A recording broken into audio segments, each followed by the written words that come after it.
Hello, magandang araw sa inyo lahat.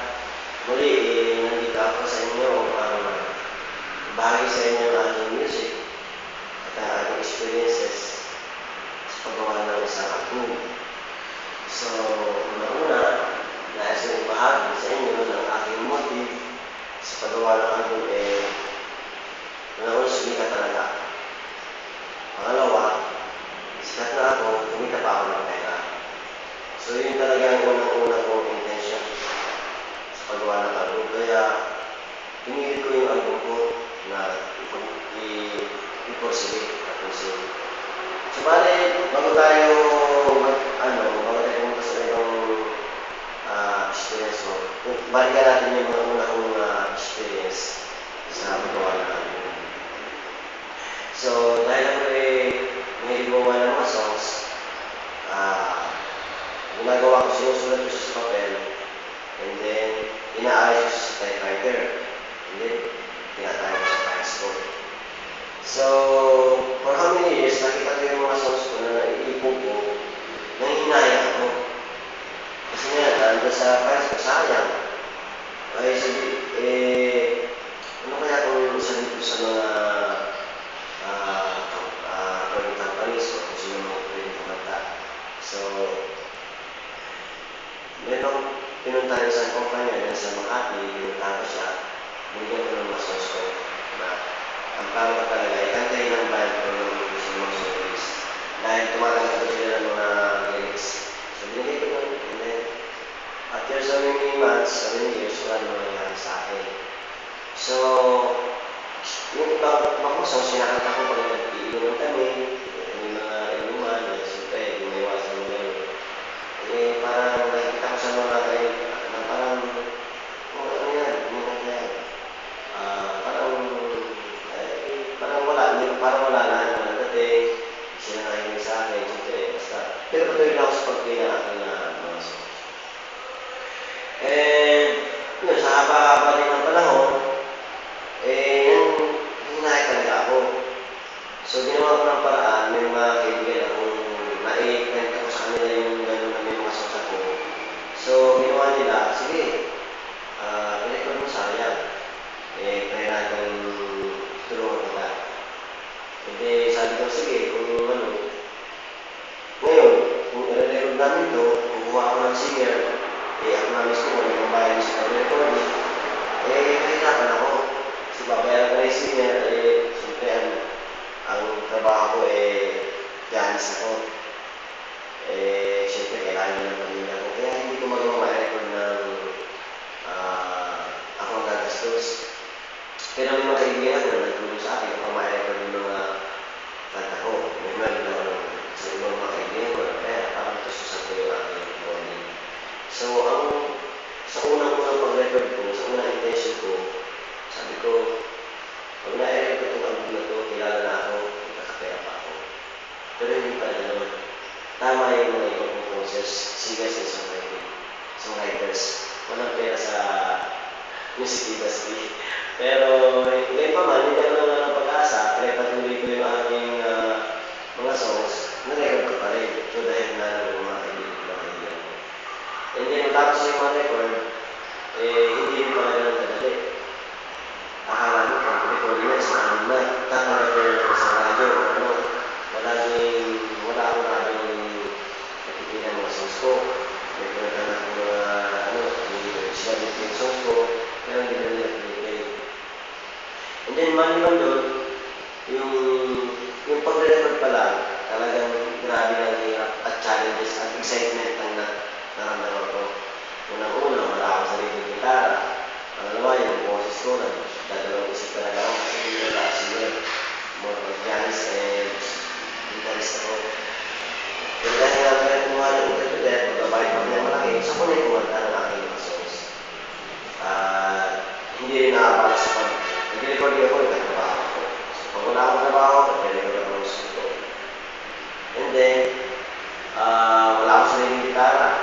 Yung gitara, yan ko lang sa school, at yun ang ginamit ko. Yung beatbox, meron ko naman sa isang bandmate ko, yun ang ginamit namin. And then, ginawa ko naman ko ay April. April 2005. Natapos ko yung December 2005. So, napag-isip-isip ko na para siyang isang batang ipinagbibigay sa loob ng yan, pinatutunan ng isang ina. 9 months kong binuro ng aking recording. Nagre-record ako, nakatigil ako sa oras kasi yung oras, papatak na naman yung time ko, ano ko, papatak na naman ako. Kaya, parang binadali, pinili, yung ano ko parang maganda lang natin. Kasi nga, ano ako, time conscious, saka yung budget ko. Kaya, hindi ganoon kaganda yung outcome. And besides, yung bonus ko talaga, hindi mga ganun kaganda. So, sa balik, pagkatapos ko ng mga record album, namili ako ng album ko sa mga recording companies para magkaroon ng label. Kung hindi man ako kumanta, okay na sa akin. Pero throughout those years, 8 years na ako ngayon bilang isang independent artist, halos naranasan ko na ang mahirap at excitement sa album ko, patuloy pa rin ako sa pagkakaroon ng music. Meron nga ako ng type na kumanta sa isang bar. Kumanta ko ng original.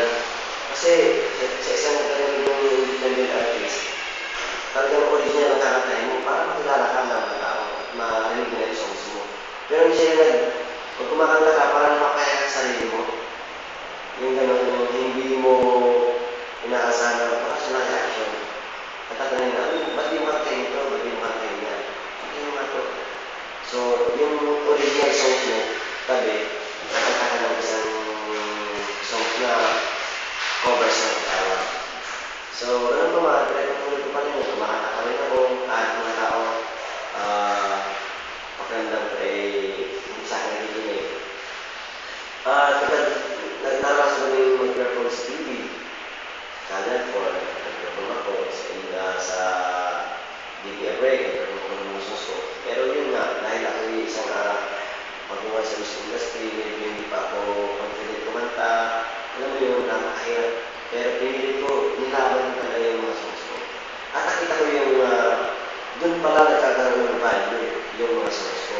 Yung nanigit ako, pinantsawan ako, ginawalan ako. So, dun nagkakaroon ng value yung mga songs ko. Hindi sa pagiging magaling ako yung artist. So, sa ngayon, 8 years na ako sa ginagawa ko ito. Nagkaroon ako ng pagkataon na may isang radyo at sa ibang bansa pa na ang Pilipino Radio, bisitahin ko rin www.pinigpinoy1word.net. Doon ko pinigpin yung single ko na Lubos ng Mahal na isa ako sa Rick Robson. At alam ko narinig niyo sa Facebook, sa YouTube, aking song. So, nakikita ko sa sarili ko, nagkakaroon na value ang music ko throughout those years, throughout those experiences na nakakasa ko. Hindi ko masasabi sa sarili ko na napakagaling ang artist. Mayroon pa mas magaling sa aking composers, singers, songwriters, ang mas magaling sa akin. At mas maganda pa ang music sa music ko. Pero ganun pa man, pero patuloy ko pa rin ang aking music dahil nandito na ako, nakapasok na ako. At sayang ang talent kung kumamayaan ko. Kaya ako rin ako sa pagawa ng videos. Buti na, ito ako Facebook, ito ako ng YouTube. So doon ko nagkaroon ako ng pag-asa na makita ko ang YouTube at Facebook. Doon ko pinopos ang aking mga videos, mga nagawa lang sa camera ko. Yung camera ngayon, yan yung ginagamit ko lagi. Yan yung magagawa ko ng videos ko. Kaya ang mga videos ko hindi ganda, walang low budget, ano. Pero patuloy pa rin, dahil naman ko dahil yung oras na paano ang aking music. Pero, yung recognition na yun, para sa secondary ko na lang, ang natutuwa ko, ang masaya ko, na bahagi ko sa isang tao ang music ko at i-inspire sila. So yung pinaka-mahalaga sa akin, yung inspiration na bigay ko sa kapwa ko, sa mga tao na nakikinig sa akin. At yun naman sa mga nagpo-comment, patuloy ko silang tinatanggap, pinag-develop ko yung sarili ko. Para pagdating ng panahon, makita nila ako, nag-develop ko yung kaya, hindi ko kayo inimitahan ang aking invitation sa inyo ay sa YouTube, sa Facebook, yung ako, yung mga simple kong videos, ang plano ko pa yan, ko pa yan, talagang naman ng budget, para mas maging kaaya-aya sa inyo aking music. Pero, kaysa ako sa sumasalamin sa mga independent artists na napakarami sa ating paligid na mas magaling pa na hindi nabibigyan ng break. Kaya masaya-masaya ako sa loob ng 8 taon ay nabahagi pa music ko sa inyo. Patuloy niyo suportahan ang aking awit, kung gusto nyo mahal, panoorin ko ninyo sa YouTube, sa Facebook. Pwede ko ninyo itatay yung mga friends, kaibigan, para tayo nanay. At ang mga OFW natin na sa bansa, maraming salamat sa panonood, sa suporta, sa KNP Radio at sa radyo namin sa Palonga, sa bayan na PBN Songs Studio, DWLP, Palonga, FM Station, maraming salamat. Ito po ang album na patuloy ko ulit pinagkalaban na sana naman doon na break kung ma-replay, okay lang po. Pero masaya na ako na na-share ko sa inyo sa YouTube, sa Facebook, ang masas ko. Mabigyan man ako ng break at mabigyan ako ng ribbon, dagdag na nasa lahat mga sa ating Diyos ang nangyari sa atin. So ito po, proud po ako, dito po ang aking buhay, ang experience, dito po sa amin na ito, pinagmamalaki po ito. Ito po ang unang-unang album, independent album na